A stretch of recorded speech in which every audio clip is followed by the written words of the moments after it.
राजपूत साहब सां जियो primary night साहब सां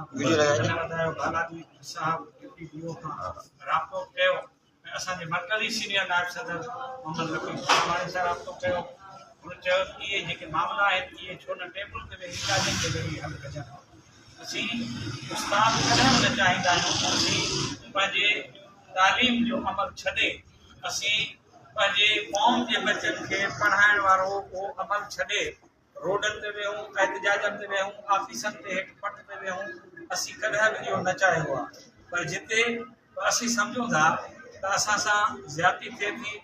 असांजे स्कूल सां या मेल फीमेल कंहिं टीचर सां जेकॾहिं बेवाट बि थिए थी उते असीं आवाज़ पंहिंजो बुलंद ज़रूरु कयूं था। अहिड़ो ई आवाज़ असांजे दोस्त आसिफ बालानी बुलंद कयो जंहिं ते काफ़ी जेका असां उहा पासनि खां तनक़ीद बि थी ऐं उस्तादनि तरफ़ां हुनजी जेका असां हिकिड़ी भरपूर हिमायत बि कई वई। हिन सॼे मामले में पेटियल बुनियादी तौर ते हुन स्कूल में वञी इंक्वायरी कई। असां तालके जे उहिदेदारनि खे मोकिलियो जेके उस्तादनि जी स्कूल जी विज़िट कई उनजी रिपोर्ट वरिती लिखत में उन्हनि जा बयान वरिता। उन खां पोइ इन मामले खे असां तालके खां अॼु जेको आहे तालके जो हो असां वरी हिकमत अमली ठाही थिए त हिनखे हाणे ज़िले ते ज़िले खां पोइ डिवीज़न ऐं सिंध सतह ताईं खणी वेंदासीं। पर छो त जॾहिं ॻाल्हियुनि या दरवाज़नि जे लाइ जेका आछ कबी आहे त माण्हू जेको आहे दरवाज़ा बंदि कोन कंदो आहे। पेटियल जी इहा रवायत रही आहे। इन करे असां अॼु ॻाल्हियुनि में वेठासीं। तव्हां सम्झो त हीअ पंहिंजी कैंप 2 बजे लॻणी हुई पर असां जूं ॻाल्हियूं 10 बजे तय थियूं जेके 11 या 12 बजे खां शुरू थियूं जेके हींअर 3 बजे वञी ख़तमु थी वियूं। माना हीअ जेके 4 कलाक जेके 5 कलाक लॻा आहिनि माना 11 12 1 2 3 ही टे थींदा हूंदा 3 कलाक जेके इहे ॻाल्हियूं हलियूं जंहिंमें इहो कोन्हे त रुॻो असीं लीडर पाण में वेही ॻाल्हियूं करियूं। उनमें असां गज़ेटेड ऑफिसर जे अॻवाननि खे पेटियल जो असांजो मर्कज़ी अॻवान उहे उन ॻाल्हियुनि जा अमीन हुआ मोहम्मद रफ़ी निज़ामानी ऐं साईं ताजमल ज़ाहिरी ॿियो साईं रुस्तम निज़ामानी जेको ट्रस्ट ज़िले जो सदर आहे। इहे 3 माण्हू हुआ। असां ॻाल्हियूं कयूं पिए असां पेटियल तरफ़ां जेको आहे सो साईं अब्दुरहमान जेको आहे सो हो आऊं जेको आहे सो हुनजे पारां पेटियल जे पारां ॻाल्हियुनि में हुउसि। साईं गुलाम मुस्तफ़ा जेको आहे सो डायरी उहो बि जेको आहे पेटियल तरफ़ां ॻाल्हियुनि में हो। असां हुन ॻाल्हियुनि में हुआसीं वॾा ऑफिस जे पारियां जेको आहे सो साईं सरवर राजपूत हो ऐं कॾा वधायो बालाजी साहब हो। जॾहिं ॻाल्हियूं उते शुरू थियूं त पहिरीं सबक़ु ॻोल्हियासीं त हीअ मामला थिया छो। उन ते जॾहिं गौर सां ॿिन्ही धुरियुनि जूं ॻाल्हियूं अमीननि ॿुधियूं त अमीन फ़ैसिले कंदड़ ॻाल्हियूं कराईंदड़ इन नतीजे ते पहुता त हीअ ग़लतफ़हमी जो नतीजो DO सेकेंडरी इहो इक़रार कयो त समूदी प्राइमरी जो स्कूल हर जे स्कूल में शामिल आहे। इन करे मूं विज़िट कयो पर उन खां पोइ बि जेकॾहिं को ऑफिसर विज़िट करे थो त असीं उनखे कोन था रोके सघूं तव्हां विज़िट करणु छो आया आहियो। पर ॻाल्हि इहा उहो उते अचे या हुनजे ख़िलाफ़ु करे उनजो कमु आहे बजाए जो उते का कार्रवाई करे उनजो कमु आहे त रुको न सघे DO खे ॾेई छॾे आहे। पर उते जेका कार्रवाई या कई पई वई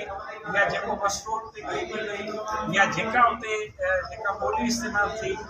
ऐं उन ते जेको आहे असां सम्झो हीअ सभु शयूं मुनासिब कोन। ऐं साम्हूं बि ऑफिसर साहिबान जो चवण इहो हो त विज़िट ते जेकॾहिं इख़्तिलाफ़ हो त तव्हांजे उस्ताद खे तव्हां ताईं इख़्तिलाफ़ पहुचाइणु घुरिजे। मोबाइल खणी उहो रिकॉर्डिंग कंहिंखे इहो चवणु त छो आयो आई इहो बि जेको आहे घटि में घटि उन दायरे में कोन थो अचे। इन करे सम्झोसीं त हीअ ग़लतफ़हमी जा नतीजा ऐं इहो सम्झणु असां इहो सम्झणु त ऑफिसर असांजे ख़िलाफ़ु आहिनि ऐं ऑफिसर जो इहो सम्झणु उस्ताद मूंखे ब्लैकमेल थो करे। इहे ॻाल्हियुनि में इन्हनि जा उहे ख़दशात दूर कयासीं। उहे सभिनी उस्तादनि जेके सेक्रेटरी तौर ते तइलीम जे वसी मफ़ाद ते उस्तादनि जी इज़त ऐं वक़ार जे लाइ छो त ऑफिसरनि ते ऐलान कयो असीं ऑफिसर बाद में उस्ताद पहिरीं आहियूं। इन करे उस्ताद जे एहतराम उस्ताद जे तक़दुस जे लाइ असांजे उन्हनि कल्ह जे उस्तादनि अॼु जे ऑफिसरनि ऐं असांजे उस्ताद साईं आसिफ बालाजी ऐं असांजी बाक़ी जेका टीम हुई उन सॼी इहो इक़रार कयो त असांजी जंग फर्दनि जे लाइ न आहे ज़ातियात लाइ कोन्हे उस्ताद जे वक़ार जे लाइ उनजी इज़त जे लाइ जेका जंग मिनिस्टर जे खिलाफ़ जारी आहे उहा बि जारी रहंदी हीअ बि उनजी हिकिड़ी कड़ी हुई इन करे जॾहिं इहे ॻाल्हियूं ॿुधी उन्हनि जा उहे सभु ख़दशा जॾहिं दूरि थिया उन्हनि दोस्तनि खे विहारे छॾियोसीं हाणे मामिलो हो त मसइला वापसि कीअं थियनि इन करे DO सेकेंडरी DO प्राइमरी साईं गज़ेटेड जो ऑफिसर साईं ताज मोहम्मद ताहिरी साहब मरकज़ी पेट्रोलियम जो नायब सदर मोहम्मद रफ़ी निज़ामाणी ऐं साईं रुस्तम निज़ामाणी साहब इहा 5 रुकनी कमेटी जेका आहे इहे दोस्त पाण में वेही मुशावरत करे इहे ई डायरेक्टर सां ॻाल्हाईंदा ऐं जेको थियल इहो ऑर्डर आहे उनखे विथड्रा कराईंदा इहो अॼु जेको आहे तइ थियो आहे इन करे हिन सॼी अॼोकी गुफ़्तगू हिन टास्क खां पोइ असां हिन नतीजे ते पहुता आहियूं त अॼोको जेको तालुके संजोरे जो हीउ एहतिजाजी सिलसिलो कारियुनि कटियुनि खां पोइ हीउ अॼोको धरने वारो हो आईंदा नेक्स्ट जेके बि प्रोग्राम आहिनि उहे फ़िलहाल असां ऐलान करियूं था अॼु उहे सभु मुल्तवी कजनि था हाणे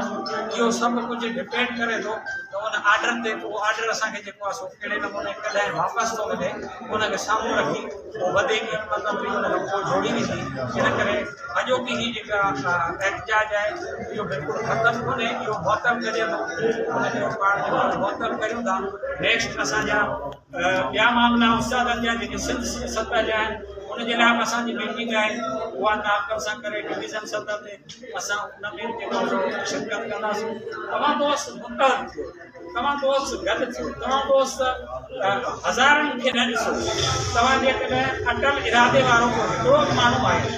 अटल इरादे वारा उहे 1 खां 2 आहिनि 2 खां 12 आहियो तॾहिं बि तव्हां सम्झो था ऐं जेको हाणे हक़ ते आहे उहो सभई वेठासीं सभई दोस्त वेठासीं हुन में असांजा ऑफिसर हुया ऐं उहे असां पाण ॻाल्हियूं ॿुधी ऐं उन ग़लतफ़हमियुनि खे जेको आहे दूरि करे छॾियो आहे ऐं इंशाअल्लाह अहिड़े नमूने सां असां रिपोर्ट ठाहे जेको आहे डायरेक्टर साहिबु ॾींदासीं ऐं इहो सॼो मामिलो पास करे हवाले सां डायरेक्टर ठाहे उहो जेको आहे